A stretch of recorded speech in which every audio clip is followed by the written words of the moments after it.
Friends, आज हम देखेंगे कोलोकेशिया कल्टीवेशन। कोलोकेशिया यानी अरबी, जिसे हम तारो, दाशीन, एडो के नाम से भी जानते हैं।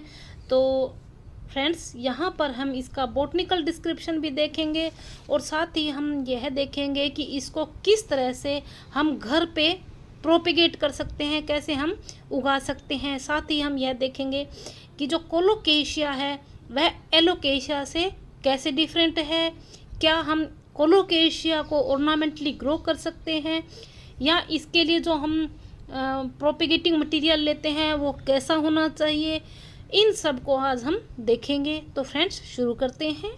कोलोकेशिया कोलोकेशिया जिसे हम तारो, अरबी, दाशीन, एडो के नाम से जानते हैं। अगर इसका बॉटनिकल डिस्क्रिप्शन देखें तो ये इसका साइंटिफिक नेम है कोलोकेशिया एस्कुलेंटा, जो कि एक लैटिन वर्ड है। Esculenta means good to eat. तो फ्रेंड्स, कोलोकेशिया की जो सभी वैरायटी है वह खाने के लिए नहीं होती है, एडिबल नहीं होती है। सिर्फ कोलोकेशिया एस्कुलेंटा जो है वही खाने के लिए उपयुक्त मानी जाती है। यह फैमिली एरेसी या एरम का सदस्य है। और अगर इसका हम ओरिजिन प्लेस देखें तो यह south east Asia and Indian सब कॉन्टिनेंट जो है इसके ओरिजिन प्लेस माने जाते हैं। और अगर हम कोलोकेशिया की अदर प्लांट्स देखें तो इसमें आता है कैलेडियम, दाशीन, एलोकेशिया, एलिफेंट ईयर। तो यह सभी जो प्लांट्स हैं यह कोलोकेशिया के अंतर्गत आने वाले अदर ऑर्नामेंटल प्लांट्स है। इनको हम खाने के काम में नहीं लेते हैं। मैं ऑलरेडी बता चुकी हूँ कि कोलोकेशिया एस्कुलेंटा जो है वही खाने के काम आता है। तो फ्रेंड्स, कोलोकेशिया जो है वह एक herbaceous perennial evergreen flowering plant है जिसके अंदर लार्ज कॉर्म्स पाए जाते हैं। तो यह जो कॉर्म होते हैं वही खाने के काम में आते हैं। यानी क्या है, यह एक शाकीय पौधा है, बहुवर्षीय पौधा है और हमेशा हरा बना रहता है। तो फ्रेंड्स, इसकी जो पत्तियां होती है वह ब्रॉड लीफ होती है, चौड़ी होती है, जिनमें कि हार्ट शेप या एरो शेप की लीव्स पाई जाती है। और इसका नाम अगर हम कहें कि एलिफेंट ईयर जो नाम है वह नाम इसकी बड़ी पत्तियों के कारण पाया जाता है।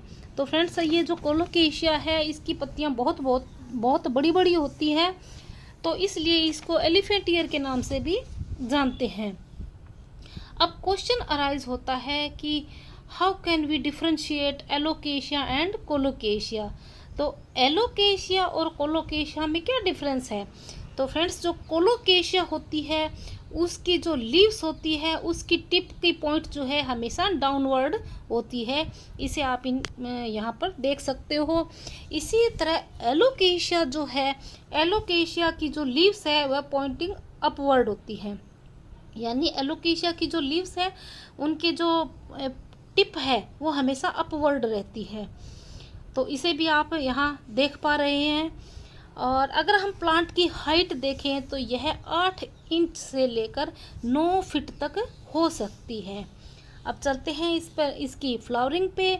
तो फ्रेंड्स, इसमें जो फ्लावर्स है वो येलो फ्रेग्रेंट फ्लावर्स होते हैं जो 2 to 5 के नंबर्स में क्लस्टर में प्रोड्यूस होते हैं। और यह कहाँ उत्पन्न होते हैं, लीफ की एक्सिल में, यानी पत्तियों के कक्षस्थ में यह फ्लावर उत्पन्न होते हैं, जिसे कि आप यहाँ देख पा रहे हैं। यह फ्लावर्स जो है अलग अलग स्पीसीज में ग्रीन टू वाइट भी हो सकते हैं।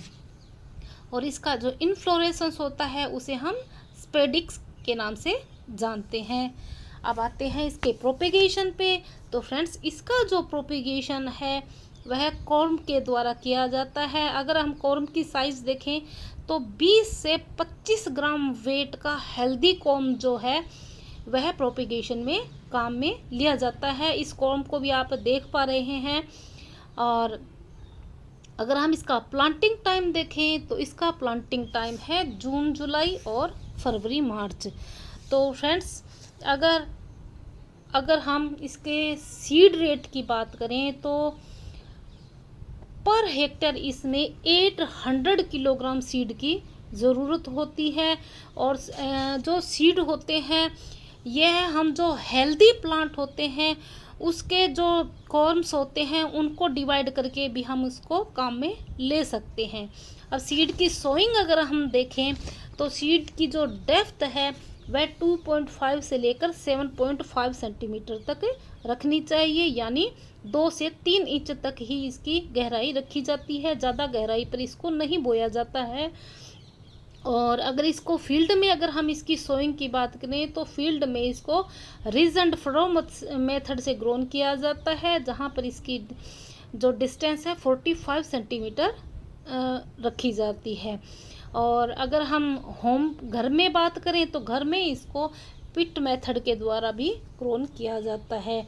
इसी तरह अगर हमारे पास गार्डन में सफिशिएंट स्पेस है, वहाँ पर जो सोइल है, अगर वहाँ पर सैंडी लोम सोइल है तो वहाँ पर आप इस सोइल के अंदर भी इसको ग्रोन कर सकते हो बेड्स के अंदर। और फ्रेंड्स, सबसे बड़ी बात कि ये जो ट्यूबर्स है या जो कॉर्म है इनको ट्राइकोडर्मा विरिडी के द्वारा ट्रीट करना ज़रूरी होता है, जिससे कि इसमें फंगल अटैक नहीं होता है। और अगर इसमें ग्रोथ की बात करें तो फ्रेंड्स, इसका जो ग्रोथ है वह 1 से 3 वीक के अंदर दिखाई देने लग जाती है। और इसमें अगर प्लांटिंग की अगर हम बात करते हैं प्लांटिंग पीरियड की, तो इसकी प्लांटिंग जो है अर्ली करनी चाहिए ताकि हैवी मॉनसून से बचा जा सके। तो फ्रेंड्स, यह ऑलरेडी बता चुकी हूँ कि जो इसके कॉर्म्स होते हैं इनको सरफेस के पास ही उगाना चाहिए, ज़्यादा डीप इनको नहीं उगाना है। तो यह जो अरबी है इसको ईयर राउंड हम ग्रो कर सकते हैं। इसे हम कंटेनर में या ग्राउंड में लगा सकते हैं। यह ट्रॉपिकल टू सब ट्रॉपिकल कंडीशन में इजीली ग्रोन किया जा सकता है, लेकिन वहाँ पर वार्म समर और पार्शियल शेड या फिल्टर्ड सन का होना ज़रूरी है। और अगर इसके लिए हम बेस्ट टेम्परेचर देखें तो यह 20 से 30 डिग्री सेंटीग्रेड होता है।